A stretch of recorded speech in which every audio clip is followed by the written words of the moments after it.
Mainit na sinalubong sa Davao City ang pagdating ni 2024 Paris Olympics bronze medalist Nesty Petesio.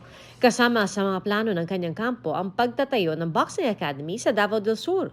Umaasa rin si Nesty na may mabubuong bagong grupong mamamahala sa international boxing para mapasama na rin ang sport sa Los Angeles Olympics sa 2028. May dalawang Olympics pa ako kung gustuin ko maglaro. And for sure, gusto ko pang maglaro sa LA. So, andun pa yung fire.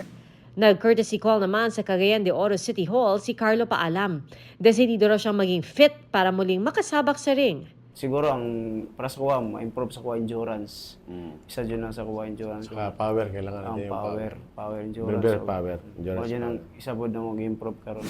Ang kapwa Olympic boxer na si Yumir Marshall sa social media nag-post tungkol sa bagong tatahakin ng kanyang karera.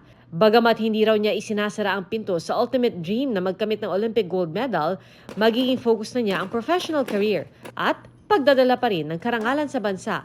Sa House of Representatives naman bumisita ang Olympic gymnasts na sina Aliyah Finnegan at Emma Malabuyo. Kabilang sila sa mga hindi nakadalo sa reception noong nakaraang linggo. Binigyan sila ng kopya ng House Resolution kung saan kinilala ang mga atleta na lumahok sa Paris Olympics. Ang isa pang gymnast na si Levi Rui Vivar, excited na ibinahagi na en route to Manila siya. Nakatakda sila magkita ni Pangulong Bongbong Marcos. Ang golfer na si Dottie Ardina nag-courtesy call kahapon sa Senado kung saan binigyan siya ng Certificate of Recognition. Inimbita rin siya ni Makati Mayor Abby Binay. Nagpahayag na appreciation ng alkalde sa Olympic feat ni Dottie na nagbigay ng inspirasyon para sa mga batang atleta. Nais naman ni double Olympic gold medalist Carlos Yulo na makapagbukas ng daan para sa mga batang tulad niya na mahilig sa sports sa pamamagitan niya ng pagsasagawa ng gymnastics clinics. Gusto ko din ma-share yung knowledge na natutunan ko po sa naging journey ko. And syempre, to have fun din po yung mga bata. And mismo ako na ma-enjoy ko yung pag-share po ng naging journey ko po. Para kay Carlos, mahalagang pagtuunan din ng pansin ang mental health at well-being ng mga atleta, base na rin sa kanyang personal na karanasan. Hindi lang siya basta sa skills po, din yung mental, Like, minimake sure po talaga na hindi mo nakakaligtaang tanungin yung sarili mo kung okay ka lang. Batid ni Carlos ang kahalagahan ng kanyang 2 Olympic gold medal, di lamang para sa sarili kundi para sa buong bansa, lalong-lalo na sa kabataang Pinoy.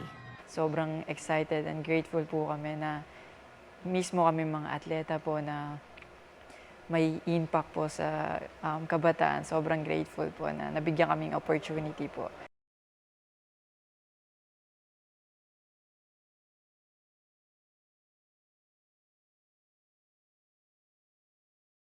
Muling lalaban si world's number 3 pole vaulter at Pinoy Olympian EJ Obiena. Para yan sa Lausanne leg ng Diamond League. Bakas ng excitement ni EJ na nag-post sa Instagram with a caption, "We are back at it." Nakatakda niya makalaban doon ng iba pang nakalaban niya sa Paris Olympics. Bago nito, ibinahagi ni EJ ang journey papuntang Switzerland, dala siyempre ang kanyang higanting pole. Mga kapuso, sama-sama tayong maging saksi. Mag-subscribe sa GMA Integrated News sa YouTube at para sa mga kapuso abroad, samahan niyo kami sa GMA Pinoy TV at sa www.gmanews.tv.